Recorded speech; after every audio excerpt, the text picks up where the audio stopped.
Hi guys. Hey. Hi. So welcome back. We are so excited to move on to Chapter 5, Lesson 2 of Ancient Egypt. Remember in Lesson 1 we talked about geography and we had lots of fun hand motions. We'll go easy on you with the hand motions one time, but we do want to remember one thing. All right guys, ready? 1, 2, 3, ready? Upper Egypt, Lower Egypt, Nile Delta. For my deposition. All right. Ooh. Okay, Miss Lewis will work on that. That's okay. Deposition is just a fancy word for when all that silt gets dumped into the river or dumped out of the river and creates that fertile soil. We'll talk more about that in class if you haven't done it yet. Anyways, we're going to move on from geography this time and talk a little bit more about life in ancient Egypt. And we're going to cover several different things. We're going to look at pharaohs, our Egyptian monarchs, and talk about how they were viewed in ancient Egypt. But we're also going to talk about some of the things that the ancient Egyptians built, like the pyramids and why they were. I know in my class we had lots of questions about that. And we're also going to look at the Egyptians' polytheistic religion, meaning they believed in more than one god, lots and lots of gods, and how their religion impacted their lives. And we'll also look at some social hierarchies too and see how everything was organized. We can't wait for you guys to dive right in. And remember, stay focused, watch all the way till the end. It's going to pay off. We'll see you soon, guys. Bye. Okay, guys, we're on to the early Egyptian society. We know that Menes was the first pharaoh of a united Upper and Lower Egypt. But it wasn't until about 2700 BC when the third dynasty came to power that early Egypt really started to become powerful. We call this first period of time that Egypt was powerful the Old Kingdom. I'm going to circle the date. During the Old Kingdom, pharaohs were viewed as even more important than kings were in Mesopotamia. They were viewed as both a king and a god.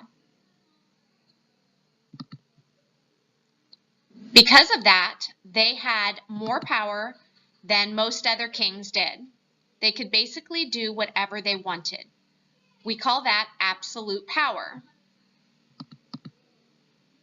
But they also had many responsibilities as well, because the people believed that the pharaoh, with all of his power, should take care of the country. He would receive the praise if something good affected the country, like a good harvest or a victory. But he would also receive the blame if something bad had happened, like a natural disaster. All right, so let's take a moment to reflect on some of the powers that a pharaoh might have had.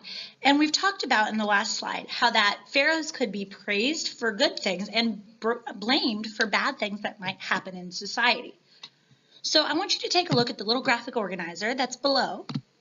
And we're going to list 3 things that a pharaoh in ancient Egypt might be praised for, and the 3 things that they might be blamed for. While you do this, I want you to think about both good and bad events, natural and man-made, that might affect an entire country in the ancient world. Some of the good things that might benefit the country and the people there, or some of the bad things. Okay, this is the graphic organizer you're looking for. List your 3 items of praise over on this side and your 3 items of blame over on this side. You do not need to use complete sentences for this hot question, okay, because we know that it is kind of a short space. But we do expect all 3 of those on each side filled out. And I know with my class, we've talked about the fact that we need to step up our game a little bit and make sure we're not just repeating the same thing in slightly different ways, and that we're actually putting thought into our hot question. So we will be checking that when we come around to check your notes. All right, so let me fix it. There you go. Is that better? Okay. Now, I would like to talk to you guys about social hierarchy. I hope that you answered the question for Ms. Todrick really well and that you have a good answer for the hot question on the slide before. So we want to talk about our social hierarchy today. We want to talk about the way that the jobs and the social structure looked if you lived in Egypt and what classes that the people would be in. So at the top we have the pharaohs, and they would be both God and man. So you have pharaohs and gods. And the tricky thing about a pharaoh, remember that's a king for Egypt, is that he would be God and man. They thought that he was both. And so his children would also be a god, and anything that they say would go. He is the sun and the moon. He did everything. He is the God on earth, representing the gods from heaven on earth. And so he would be the one that's in charge, and any decision he made would be the law of the land. Then you would have the nobles and the priests.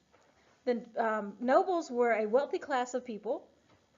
They had fancy clothes and nice homes and things like that. And the priests, they were servants to the gods as well. So that would be your second class. The next class would be the artisans, merchants, craftsmen, and scribes.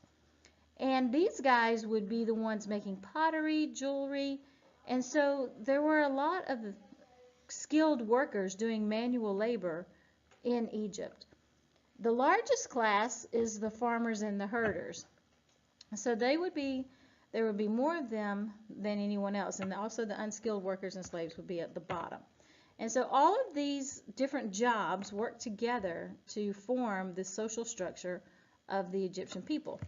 So around 2200 BC, Egypt had about 2 million people, which is about as many people that live in the state of Colorado.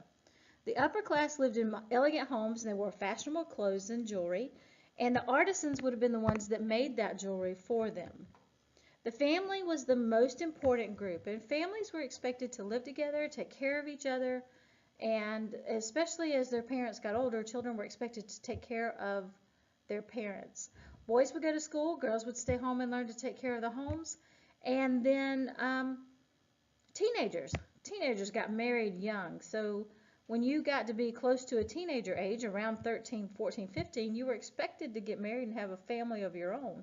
So social structure and the culture of Egypt was a little bit different from ours. One thing that we see that's really different in Egypt than from all the other cultures that we're going to look at is the rights that the women had. And some of you ladies have said in my class before that that's not right. Just because you're a girl, you shouldn't not be denied certain opportunities just because you're a girl. Well, in Egypt, if you were a girl, you actually had some opportunities and you had some rights. One of them was that you could own property. You could buy and sell goods. You could go down to the marketplace and get what you wanted and what you needed, and you could sell things there. And girls could also serve as priests. We've not seen that in any other culture either, and so this is something that is different about Egypt from Mesopotamia, and it's going to also be different going forward in other cultures. So the way a culture treats its women as families, or the way the culture treats family units, women, and children is a distinct characteristic of each culture. So in this particular culture, women have it pretty good. They have more rights than they have in any other civilization. So that is our social hierarchy for Egypt, and I will see you guys soon. Bye.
All right, guys, so today I want to talk to you about religion in ancient Egypt. Many of you have come to me to talk about the different gods of ancient Egypt, and I love the enthusiasm.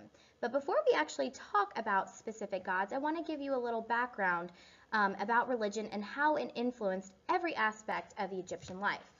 So, like the people of Mesopotamia, Egyptians were also polytheistic in that they believed in many gods. The Egyptians built these pyramids to serve as tombs or like a burial type thing for Old Kingdom pharaohs. And see, so that picture down there is our example of what that looks like. So the Egyptians also had a positive view of the afterlife in their religion. The afterlife was actually considered a very happy place. Now, wealthy people had their mummies placed in coffins and buried in tombs, while the poorer people had their mummies buried in caves or the sand. Both the rich and the poor filled their tombs with clothes, food, and treasures for Ka, which was actually considered the spirit for the afterlife. Now, you just heard me use the term mummy, and just in case you're not familiar with mummification, this is the term that we use for embalming or preserving a dead body for the afterlife. Egyptians believed that many living things were sacred, including animals such as cats and birds. Okay? So on the screen, you will actually see a picture of the process of mummification. You can see that they have animals here. Remember, those were really important to them. And you can actually see the process of cloth, not toilet paper, Joe, but cloth wrapping the dead body to preserve it. Okay? And the last picture I want to show you is actually a pyramid, the Sphinx. Now, some of you have already said, why is it shaped like a cat? Well, here you go. Remember, they thought that all animals, well, not all animals, but a lot of them were worth worshiping and being sacred. Okay? Now, public service announcement. Please stop sending us messages about when is the video going to be posted. We love that you guys are so excited for the content, but remember, we do have until 4 o'clock. 4 o'clock is our norm for uploading videos. Your teachers are working so hard to make sure that we have content that is great for you guys. So don't rush this process. If it's not there by 4, be patient. We'll get it. I promise you. Okay? Can't wait to see you guys in class. Bye. All right, guys, so it's time for us to continue a tradition we have in my class, the bad pun of the day. Oh, no, not mine. No. Okay, see? Oh, no. That's what happens when you start talking before you know what you're talking about, Miss Lewis. Don't interrupt. Always listen for directions. Anyway, so here's our next pun, guys. What kind of music do mummies listen to? Rap music. Ooh. All right, guys, make sure you take a note of that, and thank you for watching all the way to the end. You know it's going to pay off soon. Absolutely. We'll talk to you later, guys. Bye.